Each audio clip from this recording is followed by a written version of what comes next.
সকল প্রশংসা মহান আল্লাহ তাআলার। তাই সবাইকে অনুরোধ করব ভিডিওটি মনোযোগ সহকারে দেখবেন এবং ভালো লাগলে অবশ্যই লাইক শেয়ার করবেন আর ভিডিওটি স্কিপ করবেন না। আপনাদের যদি ভিডিওটি ভালো লাগে অবশ্যই জানাবেন, তাহলে পরবর্তীতে আরো ভালো ভালো ভিডিও পাবেন। কি রে সুমন, তোকে না বলছি দোকানে বসতি, তুই সারাদিন কোথায় ঘুরে বেড়াস? কাজকর্ম তো কিছু করস না, খালি ঘুরে বেড়াস।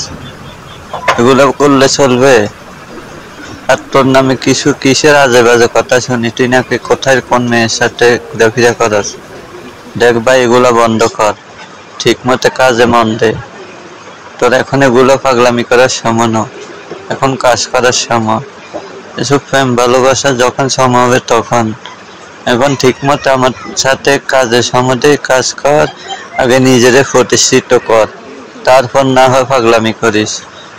এসছে যেন বাইরে আমি কিছু না শুনি, ঠিক মতো কাজে মন দিস। ভাইয়া, তোমার কথা ঠিক আছে, কিন্তু আসল কথা হলো ও মেয়েকে আমি ভালোবাসি, আমি তাকে চাই, তাকে ছাড়া আমি বাঁচবো না। আমি সোজা কথা বলে দিচ্ছি, ওকে আমি ভুলতে পারবো না। তুমি আমাকে মারো কাটো যা করো, কিন্তু আমি ওকে ভুলতে পারবো না। ওকে আমি আমার প্রাণের থেকে বেশি ভালোবাসি, এটা তোমার বুঝতে হবে। আমি অন্য কোনো আগলামি করি না, যদি যাই করি শুধু এই মেয়েটার জন্য করি।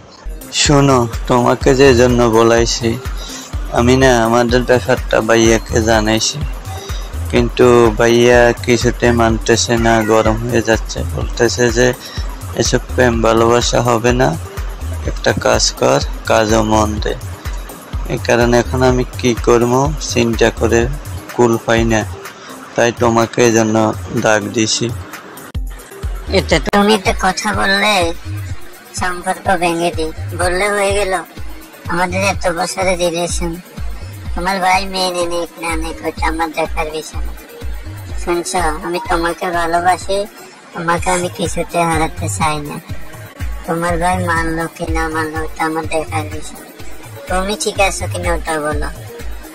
শোনো, তোমাকে যে জন্য বলাইছি, আমি না আমাদের ব্যাপারটা ভাইয়াকে জানাইছি, কিন্তু ভাইয়া কিছুতে মানতেছে না, গরম হয়ে যাচ্ছে, বলতেছে যে এসব প্রেম ভালোবাসা হবে না, একটা কাজ কর, কাজও মন দে।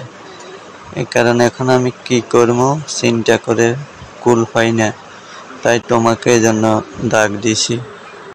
দেখো, আমি তো মাথা গরম করছি না, কিন্তু তারপরে টেনশন হয়। তোমার ভাইয়ের কি এমন সমস্যা আমাদের ভালোবাসা মেনে নিলে? আর নয়তো তুমি এক কাম করো, তুমি তোমার ভাইয়ের সামনে আমাকে নিয়ে যাও, আমি বুঝিয়ে বলবো ওনাকে।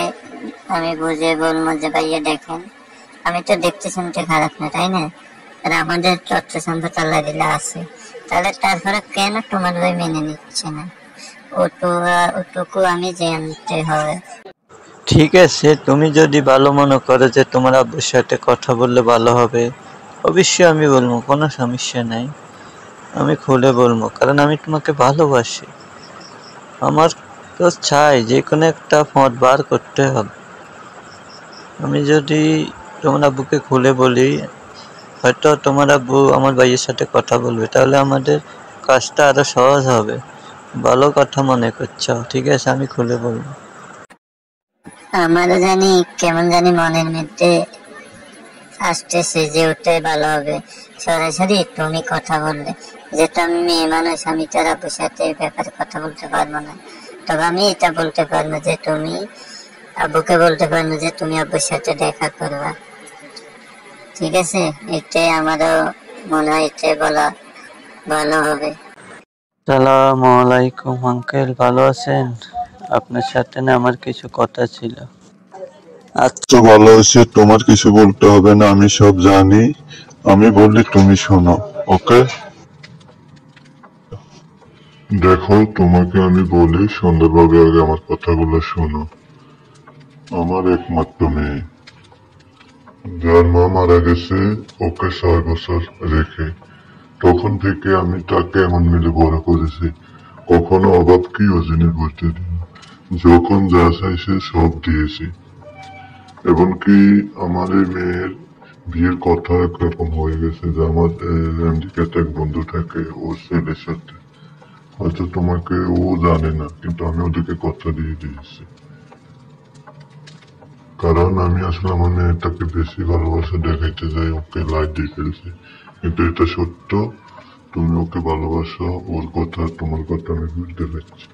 কিন্তু এটাও সত্য যে এটা কখনো মেনে নেওয়া হবে না, সেটা আমি একজনকে কথা দিয়ে দিছি। তাই তুমি যদি ভালো ছেলে হও, আশা করি আমার কথা বুঝতে।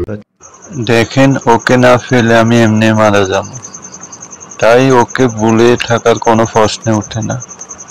আমি হয়তো ওকে পাবো, নয়তো মরে যাবো। তাই আপনাকে আঙ্কেল শেষবারের মতো অনুরোধ করি, আপনি এত বড় অন্যায় করতে পারেন না, দুটি জীবন নষ্ট করে দিতে পারেন না। আপনার কাছে অনেক আশা নিয়ে আসছি, তাই একটু দয়া করুন, এমন নিষ্ঠুরের মতো কথা বলবেন না, তাহলে না আমি মরে যাব। আমি ওকে আমার প্রাণের চেয়েও বেশি ভালোবাসি, তাই ওকে ছাড়া আমি কখনো বাঁচবো না। দেখো, তুমি মরো কি বাঁচো ওটা আমার দেখার বিষয় না, এটা আমার মেয়ের জীবন মরণের ব্যাপার। আমি তোমাকে সুন্দরভাবে বলছি বাবা, তুমি তোমার ঘরে ফিরে যাও, আমার মেয়েকে ভুলে যাও। যেহেতু আমি কথা দিয়ে ফেলছি অন্য লোককে, তুমি হাজার চেষ্টা করলে হবে না। আর বিশেষ করে আমি যেটা বলি ওটাই করি। আমার সম্বন্ধে যদি আরো কিছু জানতে হয় তোমার ভাইকে জিজ্ঞেস করো। সুতরাং আমি বলে দিয়েছি, হ্যাঁ হ্যাঁ, এর বাইরে যেও না, তোমার জন্য শুভ হবে না। ভালোভাবে আসছো, ভালোভাবে চলে যাও। আমি এটুকু বলবো। আর কথা, ওর সাথে যেন কখনো তুমি আর দেখা না করো, তাহলে আমি খুশি কি হবো? তুমি আমাকে কেন বারবার জিজ্ঞেস করছো কি হয়েছে? তুমি তোমার আব্বুকে জিজ্ঞেস করো। আর আমি এটুকু বলবো, আমাকে তুমি ক্ষমা করে দিও, আমি পারলাম না তোমার কথা রাখতে।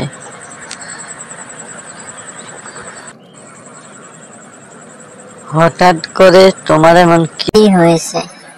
আমাকে একটু খুলে বলো। তোমাকে বলছি আব্বুর সাথে দেখা করো, কিন্তু দেখা করার পর থেকে তুমি আমার সাথে না কথা বলতেছ, না ফোন তুলতেছ।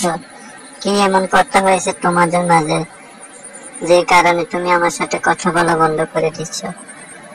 আমাকে খুলে বলো কি হয়েছে। কিন্তু কেন, ওটা তো বলবে আগে, আমার তো জানতে হবে। আমার এতদিনে ভালোবাসার কি কোনো মূল্য নেই?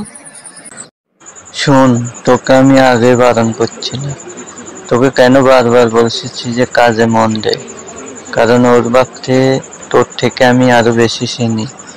ও মানুষটা তেমন একটা ভালো না, অহংকারী মানুষ। ও একসময় কি ছিল সব আমি জানি, আর আমি এও জানি তুই ওকে কোনোদিনও পাবি না। সুতরাং তুই ওকে পাবি না, এই কারণে আমি বলছি যে ওকে নিয়ে আর বাবার দরকার না, ওকে ভুলে যা, তোর জন্য ভালো হবে। ঠিক আছে ভাইয়া, আমি আজকে থেকেও মেয়েকে ভুলে যাবো। আজকে থেকে তুমি যা বলবে তাই শুনবো, তোমার দেখানো পথে হাঁটবো, কাজ করব। ওর বাপের সাথে কথা বলে আমিও ঠিক বুঝতে পারছি যে ওকে আমি কোনোদিনও পাবো না, তাই আমি ওকে ভুলে যাইতে চাই।